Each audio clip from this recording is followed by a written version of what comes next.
for all of this. And now I'm excited to introduce Christina Ward from Save the Giants. It's a nonprofit in Guyana, South America that's working to save the endangered giant otter. Save the Giants was a recipient of the zoo's conservation research grants, and we're excited to hear their project updates. And Christina has worked in the animal care field since 2007 and creates artwork with nature themes to inspire people and fundraise for conservation. She worked as a wildlife rehabilitator in Georgia from 2007 to 2011. And in 2012, she began working with giant otters at Zoo Atlanta as a zookeeper, which inspired her to travel to Guyana in 2016 to help conduct her first giant otter population survey. And then after this trip, she began fundraising for giant otter conservation, and that led her to found Save the Giants in 2017. So she serves as the president of Save the Giants, and she has a Bachelor of Science degree in Natural Resource Management from the University of Georgia. And we were supposed to be joined tonight by Allie Kuhn, who serves on the Save the Giants board as a conservation biologist. But unfortunately, Allie lives in Texas, and she has been without power or internet for 3 days, and she can't be with us tonight. So we're really sad about that. But I do want to share that Allie has authored a children's book that's focused on giant otters, and it promotes themes of conservation and living harmoniously with wildlife. And we really think everyone will enjoy this. And you can purchase this book on Amazon to help support the Save the Giants project. And we will share a link to that in our chat. I was personally inspired by this project proposal, and I reached out to Save the Giants as a volunteer outside of my role with Sequoia Park Zoo. And I led some of the technical trainings for this workshop in Guyana that they are discussing today. And it is my pleasure to get to share their amazing work with all of you. So thanks for joining us tonight, Christina, and sharing your expertise. Hi, thank you. All right, am I up? Is it me? Yes, it is. All righty. Thanks, Ruth. Hi, everybody. It's great to have you here. It's 10 p.m. in Georgia, but luckily I'm a night owl, so I'm all good. I'm going to share my screen with you and get our PowerPoint pulled up. So I will have to say this is the first time that I have actually hosted from my computer. So I think I should be good, but hopefully somebody will shoot up a flare gun or something if something crazy happens. Yes, we'll let you know if anything goes wrong, but it looks good from here. Okay, perfect. All right, let's get you in presentation mode. Still looking good? That looks great. Okay, awesome. All right, yeah, and Ruth said Allie was going to co-host with me, but she unfortunately is enduring snowpocalypse in Texas. Crazy stuff. All right, well, thanks again for being here with us. My name is Christina Ward. I am one of the co-founders of Save the Giants. We are a nonprofit, community-driven conservation organization. We're dedicated to preserving Guyana's wildlife through a multidisciplinary approach. And our focal species for this project is the critically endangered giant otter.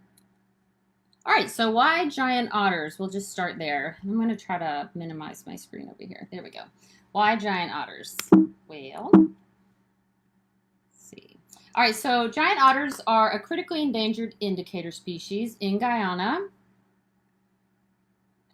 Not only are they listed as endangered, but they are also poorly studied throughout much of their region, which does include Guyana.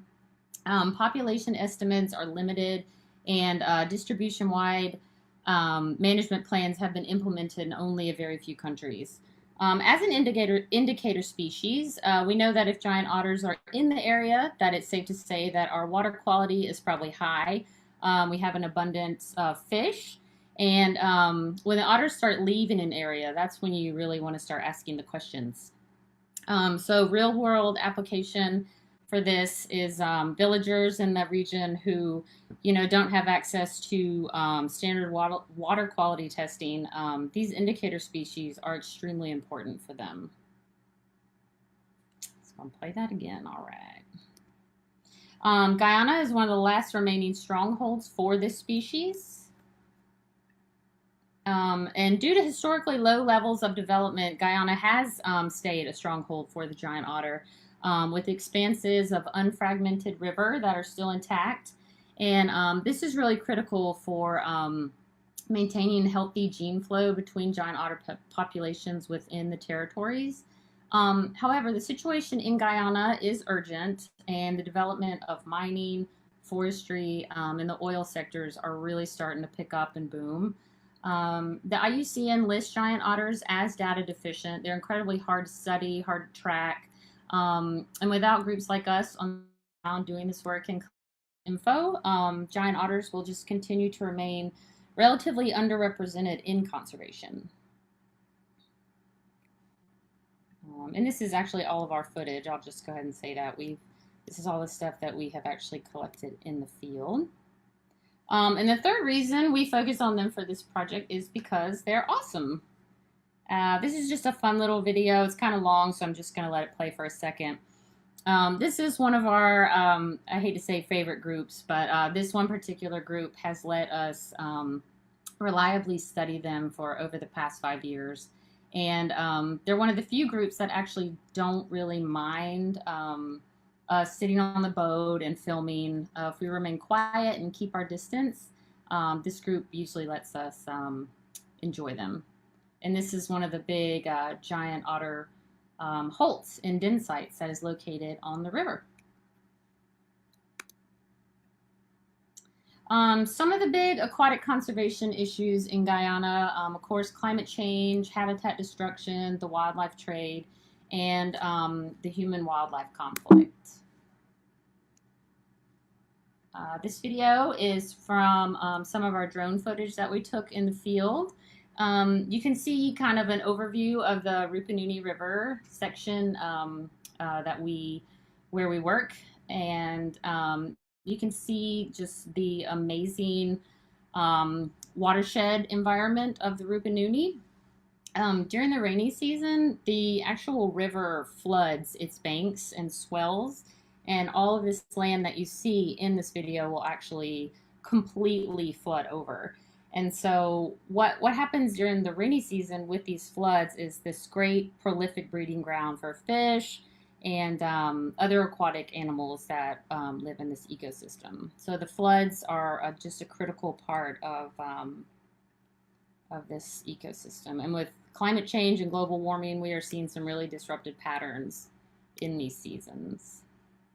So yeah, conservation is a human problem, as is the case in most places. When humans are suffering, they turn to quick resource exploitation to get by, to make a living. The wildlife trade of giant otters, we have seen a very dramatic uptick over the past several years. Acquisition of giant otters for pets is becoming more and more prevalent. There are some or I would say eco lodges loosely, in country that, you know, they know that tourists want to see otters up close, and so they will take them out of the wild to have them on site to kind of try to lure people in. This is a cool video. When I press play, if you'll look at the left-hand corner, you'll see an otter pop up really quick. Just some villagers out here, you know, fishing, doing their thing, and hanging out with the otters, which is so cool. But there is a stigma that giant otters do overfish, and humans feel, you know, a lot of villagers make their living from fishing, and, you know, they see giant otters' voracious fishing habits, and they think, well, you know, they're obviously eating all the fish and leaving none for me. So that is part of the human-wildlife conflict that exists. So how do we accomplish our mission with Save the Giants? Everything we do is based on community conservation initiatives. We do giant otter river surveys, community education, and domestic animal health clinics. Involving community members in our plan is of utmost importance. We do work to create jobs, identify leaders and empower them. Awards and incentives are always important, and educational and capacity building opportunities. And we always try to keep in mind our end goal of putting ourselves out of a job, because ultimately we do want to turn this project over to the locals and have the people run everything. And this is just a cute little video of us taking the kids on a little fishing hole trip. They really love it when we come down to see them. We do host free community training workshops where we emphasize the role of otters as indicator species and just try to promote their importance. This is our very own Ruth who just spoke, teaching some ladies about GPS device training. And during the workshop, we had our first one back in November of 2019, which you guys provided funding for. We just kind of started off with a Giant Otter 101 and some small breakout groups. And it may sound kind of crazy, but the majority of Guyanese people have actually never seen a giant otter. A lot of them do not have the opportunity to go out on the boat, especially the women. It's just not something that they get to do. So yeah, after the workshop, you know, hearing about the otters, people are super intrigued and they want to find out more and learn more about the species, which is absolutely what we want. These are two of our newly hired employees, Kelly and Lori, and they are super stoked to be on board with us, and we are so happy to have them.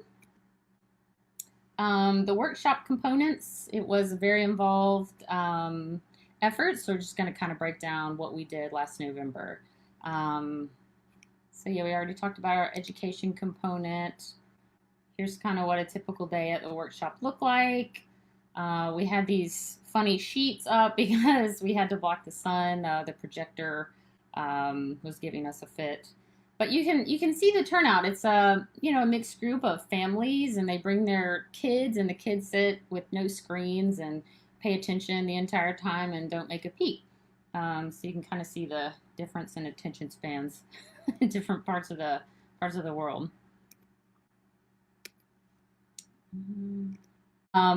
And this is actually our guys. This is Oswin and Shannon. They're two of our surveyors, and we let them present for us at the workshop, which they were super stoked about.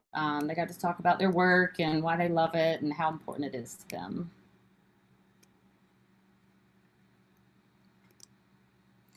We had people from all over the world come to participate. The International Otter Survival Fund from Scotland. We had a guy from Mexico, Pablo. He was a neotropical otter specialist. Joe from Paraguay, and then, of course, the village stakeholders. This is just a fun picture of Paul Yuxon. He spotted some neotropical otter poop on that log, and he was going to have it, come hell or high water. Of course, the Scottish are big into football, as are the kids in the village. So when the Yuxons brought them these football jerseys, they were absolutely delighted. Yeah, there's always good times for all, as we can see in this picture. So another component of the project and the workshop was building and expanding our community environmental education programs. The Wildlife Club is one of the foundations of this project. We just feel that when we support the kids, it just leads to a natural more involvement of parents, which is what we want. So yeah, when we work with the kids, the parents come out and we just start building these relationships, and then makes it a lot easier to put into play these really critical education programs that needs to be there. Making them some otter masks, super cute. Another component of our education initiative that we were really proud of is the installation of our inaugural intern, Ben Turn the intern from Scotland. He was fabulous. He came super upbeat and cheery, ready for the challenge. Mostly ready, I will say, because I think he brought 2 pairs of pants and 0 bug spray for his extended year-long stay in the jungle. But no, he did an absolutely amazing job, and he was instrumental in organizing and implementing wildlife club meetings. We actually have a huge turnout now to most of the meetings. Up to 60 to 70 kids can come out for each one, which is great.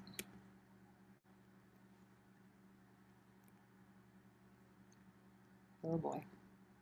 So a picture of Joe with some school kids that came by to attend the workshop.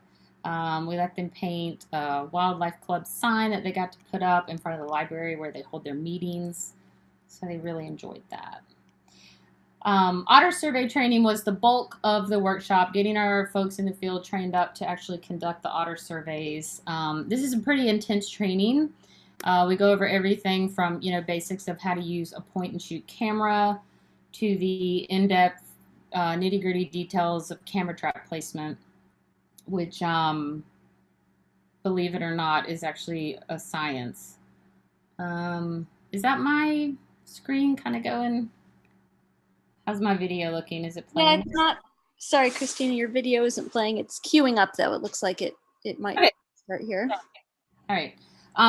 So yeah, this is just a little quick video of Oswin, one of our field guides, and he is trying to channel his inner giant otter and figure out where to put that camera trap, but it doesn't look like it's going to let us play it. Maybe this one will work. So yeah, with otter surveying, it's really labor intensive. You can be on a boat for 9 to 10, 12 hours a day, traversing giant otter territory. You're looking for all sorts of kind of stuff: campsites, giant otters, latrines, holts, dens, and of course individual otters themselves if you're lucky. But it's not typical that you see them on every boat trip.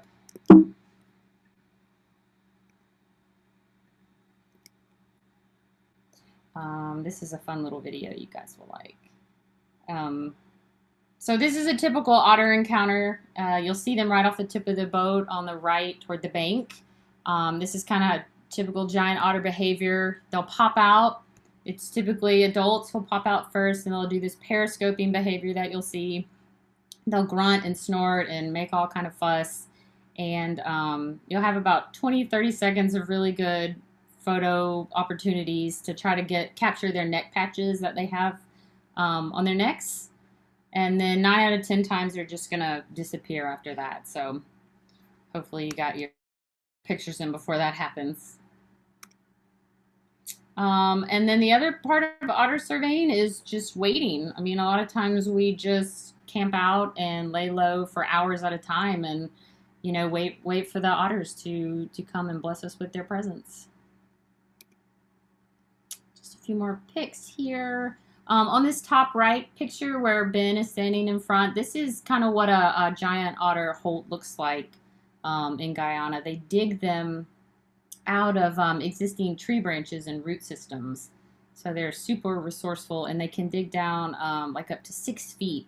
So these dens are actually really expansive. So the workshop results, it was just a great experience for everyone involved. We consider it, super successful. We trained 6 new surveyors and hired 2 new full-timers, like I said previously, Lori and Kelly. And they are super excited to be paid employees now. We really are hoping to increase this number when COVID lets up. As with most things, it's put a giant wrench in our system. So we're hoping to recover, hopefully in the fall, and get back to full capacity. We had 35 total adult participants for the entire duration of the workshop start to finish. And 85 youth reached through our environmental education programming during the workshop, which is fabulous. All right, so this next section you guys are going to enjoy. Sequoia Park actually gave us enough grant funding to purchase 7 new camera traps for the field, which is huge. And you'll kind of see in these pictures why camera traps are so critical to this project. They just allow us to collect data that would be nearly impossible to collect manually. So in these first pictures, you can kind of see how well we can identify this guy right here with his throat patch. Each giant otter has a super individual, it's almost like a thumbprint on their neck. And it's really interesting. Some giants have this really ornate pattern like this guy has, and then others have, basically nothing, which makes it really fun to try to identify them. Camera trap pictures, they can tell you so much about giant otter families, their social structure.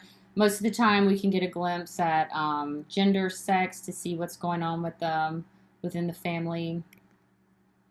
A lot of times we catch moms and babies, which is really critical to see how many cubs are, being produced any given birthing year. And you can see here there's presumably 2 adults, mom, dad, and then the teenagers will stay with them for up to, 5 years until they venture out on their own. And they actually help raise the cubs. Sunbathing here, taking a little nap. It's really tough to be a giant otter, as you can see. We catch a lot of giant otter activity. They're moving into their dens, cleaning stuff out. Here you can see some spring cleaning. They're actually really clean animals, and to keep parasites down, they're constantly purging the dirt out of their dens, refreshing things. Camera traps tell us a lot about giant otter behavior in terms of like activity, what time they're going out, what time they're moving, do they move at night, and that's important for us to know when we are doing these surveys, because you got to get out of bed. We got to know what time they're hitting the river, and camera traps let us see all that information. You can see different individuals and who they're moving with, who they're fishing with, where they're going to fish. This is actually really cool. This is a lactating mom, and she's got her 2 newborn baby pups, and she's moving them around, and they just kind of follow her up to the den.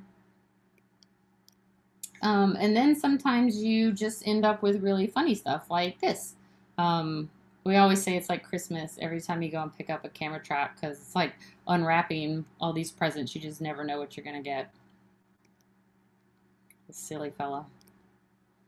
And then sometimes you get unexpected friends. We have an iguana here, and then on this one particular camera trap, we kept getting this same neotropical otter, which is curious because it suggests that these species are sharing these dens and crossing over territories. I just had to include these. This was a group of babies. This particular group had 4 cubs this year, and they were just so big and bulky, and they were just the funniest looking guys. So I just had to include that. And you can just see this guy's probably not even 4 months old, and his front feet are just huge. So what are we doing with all this data? Why is it so important? Why do we have, all these pictures of giant otters? And we like to call it our otter Facebook collection. Ultimately, we are compiling everything into a database.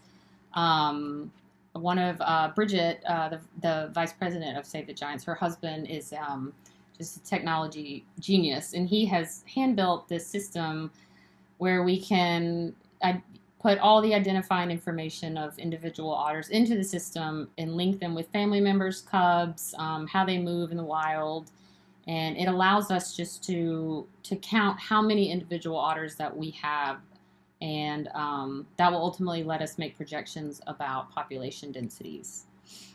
And then we're hoping to be able to turn this database over to the village for them to use, and then for regional NGOs to hopefully they can use this data to make more informed decisions about land management. All right, so the future goals as far as education goes, of course, continue the Wildlife Club. We do want to expand into neighboring villages, just like with everything else, waiting on COVID. And like Ruth was talking about with our book, we are hoping to make another book some point in the near future. One of our biggest goals for 2021-2022 is the construction of a new science center in the village. We just desperately need more space to increase the reach of the project. We need equipment storage, adequate intern housing, vet clinic work, and an electronics lab. So we're really going to be digging deep for grants and funding for the construction of that. And we actually took the kids out to show them the site of the new center. And if you ever want to have a good time, just unleash a drone into a group of children. It's really something. But they really thought it was neat. They enjoyed it.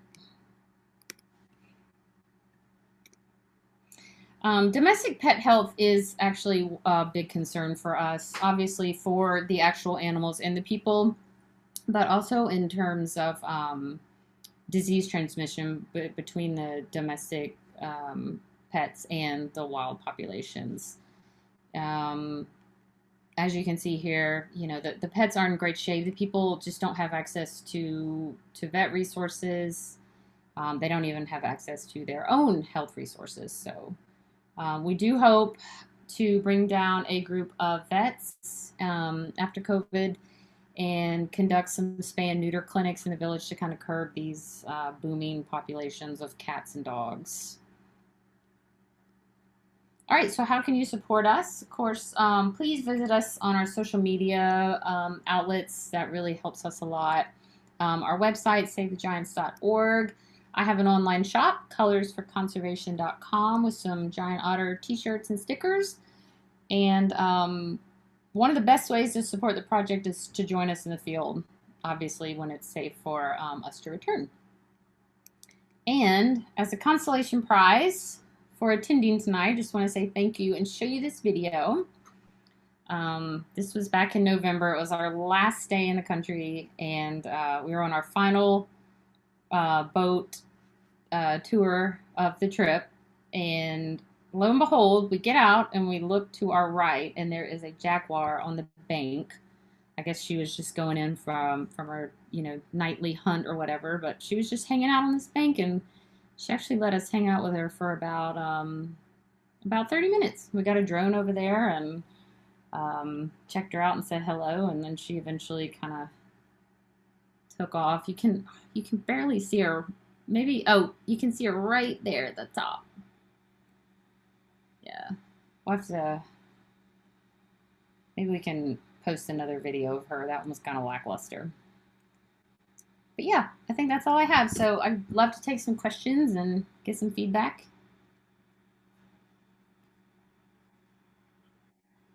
Wow, thank you so much, Christina. I want to share some of the questions from our Zoom chat and from Facebook Live comments.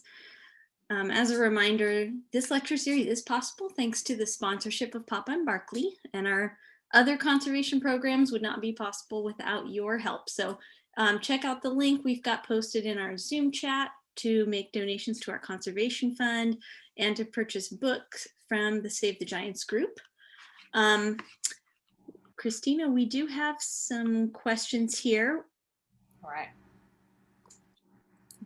We have several folks wondering what are some of the differences between the giant river otters of Guyana and our North American river otters that we're used to seeing around here, especially the difference in size.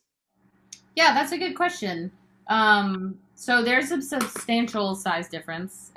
Giants can grow up to about 6 feet in length from head to tail and weigh close to over 100 pounds. So that's quite a difference from our little Neos here, our little Narrows here.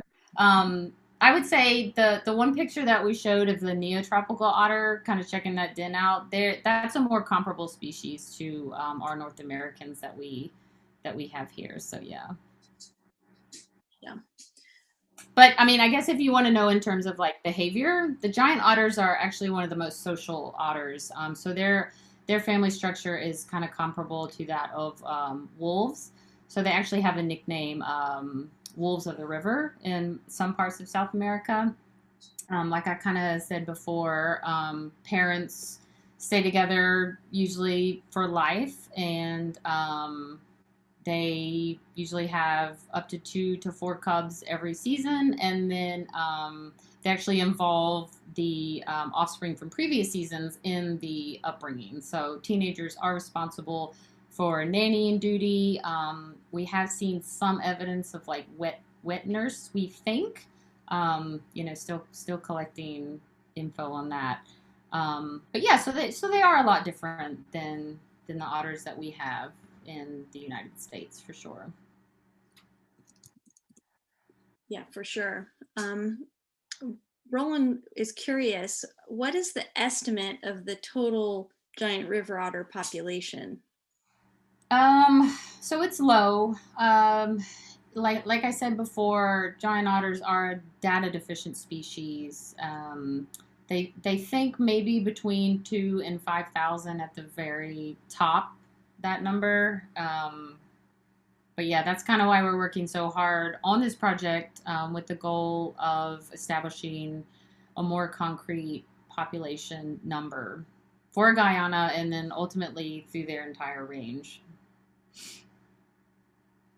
Yeah. Ken would like to know, is English the lingua franca in the village? It is actually, which is great for us, right? Guyana is a British settled colony. And in fact, Prince Harry actually came through there not too long ago and did the whole song and dance. You know, he did a tour of the villages, and, you know, they dressed him up in his traditional um,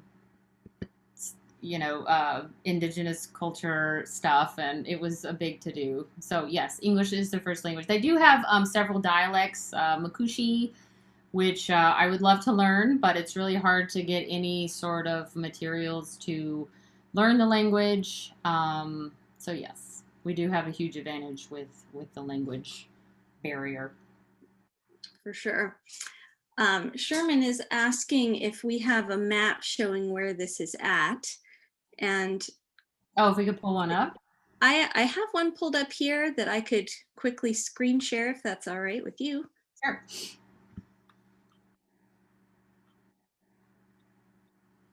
Hopefully that is visible. So Christina, if you want to kind of talk us through here, but we're down in South America. You can Yeah. see. So if you want to show, okay, so yeah, that's where we are within that circle. That's our region 9 that we work out of. And directly to the left, you can see Brazil. So we actually fly into Georgetown, which is at the top there. Yep.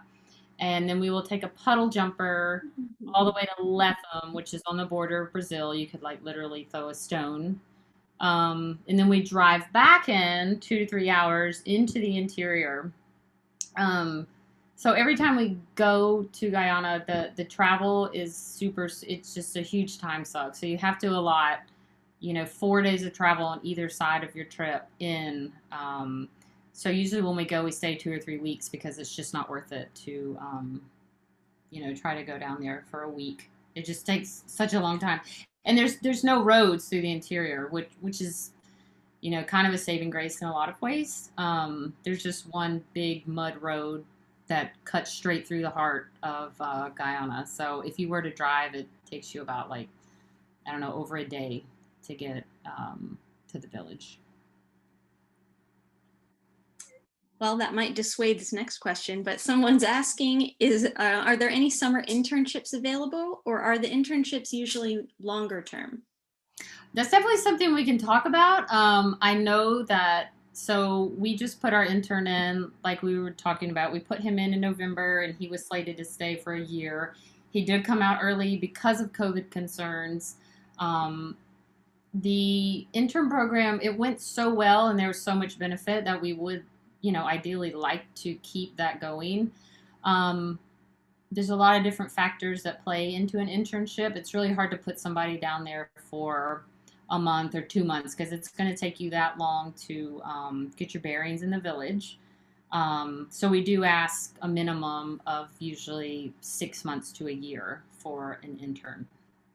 But if you're, I mean, we're always willing to be flexible and, talk to people about internship opportunities for sure. But it all goes back to situation with COVID because we really can't do too much planning right now with so much uncertainty. Sherman asks what the lifespan is for a giant otter. Um, in captivity, I wish we knew Bridget's maybe 8 to 10 years, but in the wild, I would say probably less, just because typical wild animals have a harder lifestyle than most in captivity. So I would say under 10 years, and 8 maybe. I know there's a few otters that we've seen um, in our range for the entire 5 years that we've been there, and some that have been on video. Locals have said that they've seen for up to 8 years. So Yeah.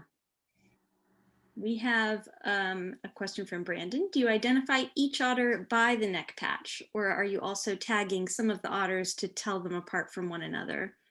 I think he's implying with some type of a physical Yeah.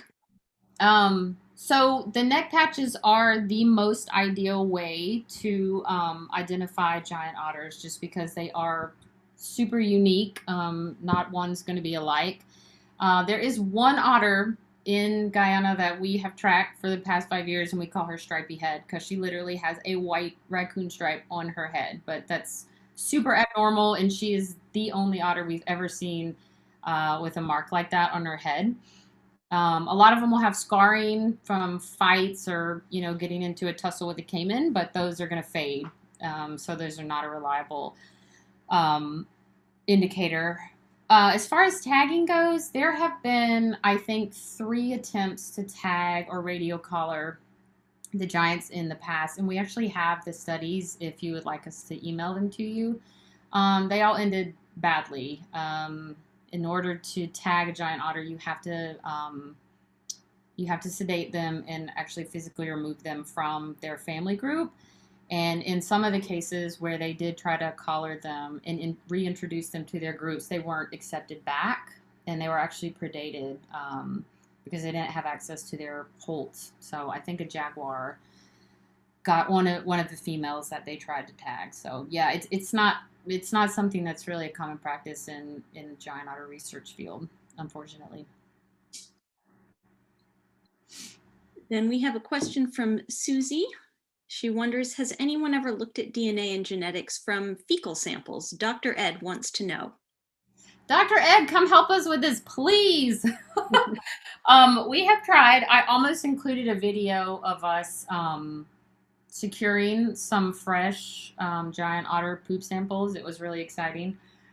We have tried, and as Susie and Dr. Ed know, they work in Madagascar with II genetics, um, collecting the poop and fixing it so it's secured until you get it into a lab is always a challenge because we don't have anything in country where we can do that yet.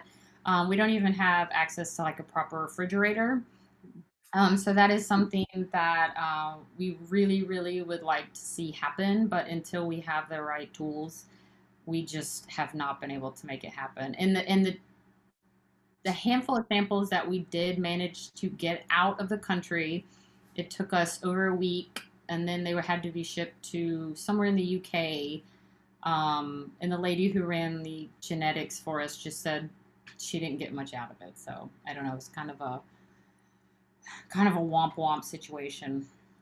Yeah. There was one more comment about the neck patches that might be of interest, that those unique patch marks are so important to study also because they're the same throughout their lives. Bridget San Marco, who's a zookeeper at Moody Gardens, the vice president for Save the Giants, has these beautiful photos of otters throughout their lives, the same individuals, where she's taken photos of those throat patches and matched them up.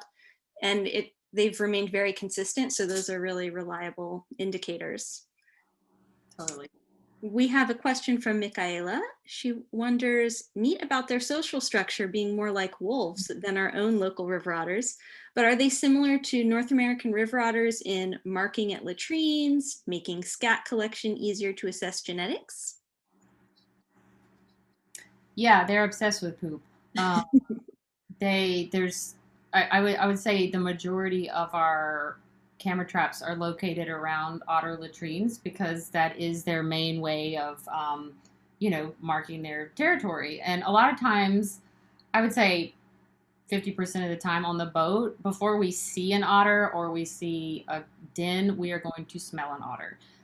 It's very, very, very pungent. And a lot of times, what they'll do is they will mark the beginning and then the end of a territory with these big dump sites. So they'll all just get out. I'm not really sure if a lot of you know about giant otter poop. It's really, really gross. There's no solids involved. It is pure liquid and some other like fish bones, and it's really something. But yeah, so they'll just create these huge latrine sites that mark where their territories stop in. They put them in front of their holts, and it's like this whole bathroom party for giant otters. You know, mom comes out first. They all have to poop and roll in it, and then they dance with the trees and make sure everything's covered in it. So, yeah, it's not that we can't find the poop to send out for genetics, it's that we can't figure out how to get it safely and securely to a lab to run the genes. So if anybody out there wants to, come down and play with otter poop, then, let us know. Adri asks, are you using any particular strategy to try to change fishermen's negative perception of the giant otters? Yeah, I mean, I think that's the majority of this project is really pushing the education component. Um, in the workshop, we really took time during the workshop to ask them questions and let them talk, because a big part of our work is learning from them and listening to them. And we actually did find out during this past workshop that one of the big complaints is it's not so much the otters being there. They respect the animals, but it's the fact that otters came in, they get in their fishing nets and destroy their nets.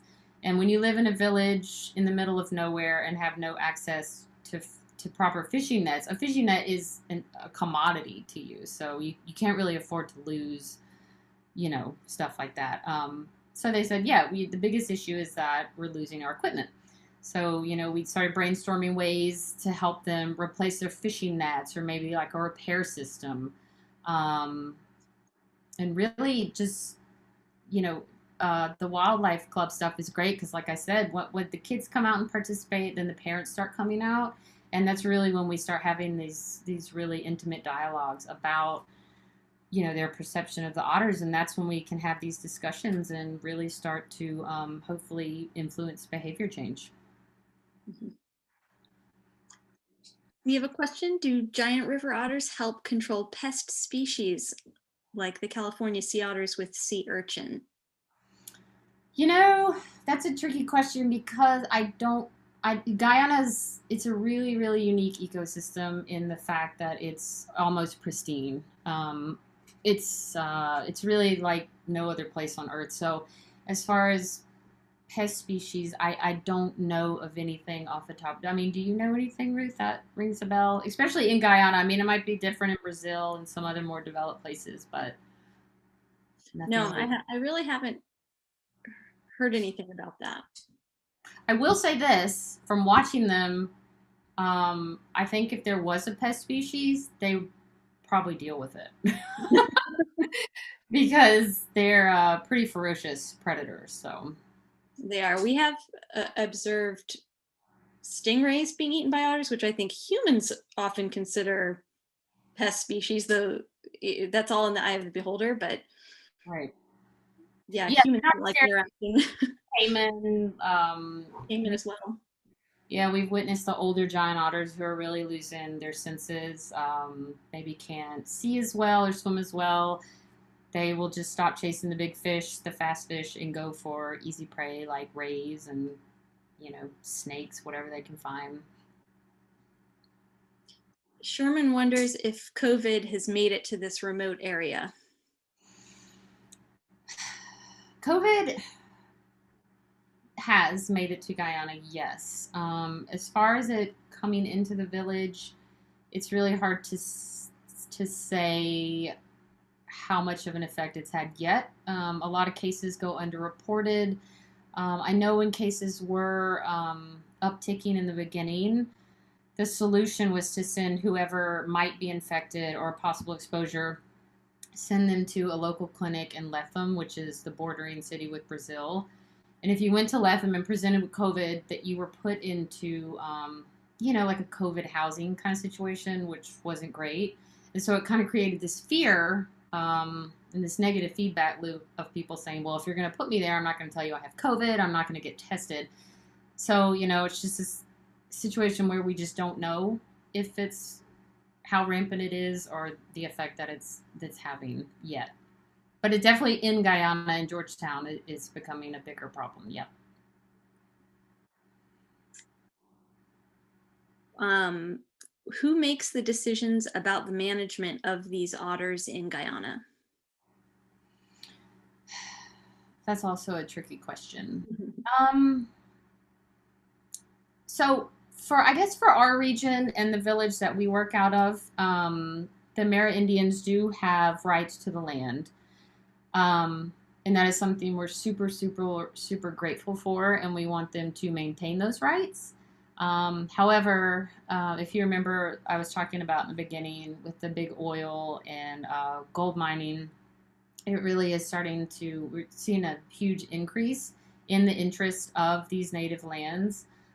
Because, like I said before, they're in pristine condition and there's a lot of untapped resources. So the pressure for the indigenous communities to sell their land to large scale agriculture, mining, whatever, that pressure is coming. So that's why our work we feel is so important, because our data lets it gives the villagers more arsenal against the pressure that people are putting on them to sell their land and exploit it. And this kind of ties in a little bit here is, do you have plans to create an ecotourism program that would support the community as well as otter conservation? And a kind of similar question is, are there enrollment opportunities or jobs that we're creating for people in Guyana in regards to conservation? Oh, sure, absolutely. And yeah, like we said, that is our main goal, is to you have to give these animals more than an intrinsic value, because for all of us here, we love these animals, we want to see them thriving, we want to see their numbers growing, and that's just because we care. But for people who are living in a village and make their living off of their resources, it's important to show that that animal has a monetary value. And we do realize that, and that is the reason why one of our main goals is creating jobs. We do have 5 full-time employees now that we pay every month. Our operating budget is anywhere from $1,300 to $1,500 a month, which is substantial for a small NGO of our size. And yes, it is always in our future goal to continue to capacity build. And I go back to the science center that we just talked about. And that's actually one of our big goals for that center, is to create jobs. If we have the center, we can have somebody paid full time to sit and man the center and actually, have a full-time job, and then hopefully generate more sales through craft sales, which would create jobs. So yes, employment is absolutely critical to the success of not only our project, but to conservation in general. And in regards to the ecotourism question, there already is an ecotourism group, so we don't really need to reinvent the wheel down there. For Save the Giants doesn't need to. That works closely with that village. So yes, that program is in place, just not through us. Right, and I mean, you can only build so big, right? Until you start kind of going backwards and stepping on your own. You can't bring too many people in. You have to keep it small and sustainable. There are places in Peru. I did go to Lake Sandoval. That's one of the most popular tourist destinations to go see giant otters in the wild. And yeah, I don't want to see our region turn into something that big. I don't think it would be a sustainable operation if we translated that to what we're doing. We have a follow-up from Susie that Dr. Ed says he will set you up with RNA later collection tubes. And thanks Sequoia Park Zoo for hosting this amazing project and supporting conservation in the wild. Thanks, Susie. We love you so much. I can't wait to talk poo with you. And Adri asks, could giant otters be considered a key species? Oh yeah, absolutely. I mean, we say this all the time. Like, once you start learning more about them and watching their behavior, I think they're the key species. I mean, I feel like all the big documentaries about the Amazon they always leave out giant otters. It's the jaguar, it's the caiman, it's the anaconda. But I just feel like giant otters never get their day in the light. So yeah, they're absolutely incredible species, for sure, and I would no doubt think they're at the top. I don't know if you mean like in terms of like an indicator species, umbrella species, or in terms of like a predator kind of thing. Well, it would be yes to both. Oh yeah, absolutely. So yeah, they are a top predator in their watershed and critical to that food web. I I also, I guess we could also say that going back to your comment about how do we kind of break the stigma about the wildlife human conflict, we do like to enforce that giant otters in the ecosystem means that you do have a nice, healthy balance of fish stores. So instead of saying, oh, well, there's so many giant otters in this area, they're eating all my fish, you can say, no, giant otters are in this area because you have so much fish. So kind of retraining that thought process is definitely an angle that we take. Yes, and that person did clarify more like, would it trigger a trophic cascade if that species disappeared? I would say absolutely. Yep. Mhm. We have a question from Sue asking to compare giant otters to the Sequoia Park zoo otters in terms of weight and their heads and feet. And I will say our Sequoia Park zoo otters weigh about 9 or 10 kilograms. So they're kind of 2 to 3 times smaller than a giant otter in terms of their weight. And maybe, I don't know if they're quite half the size of a giant otter because their tails are also still quite long. Right. They got But some yeah, bone. they're a lot smaller. It's rather shocking when you do see them. Yeah, giant otters are quite literally giant. They really are.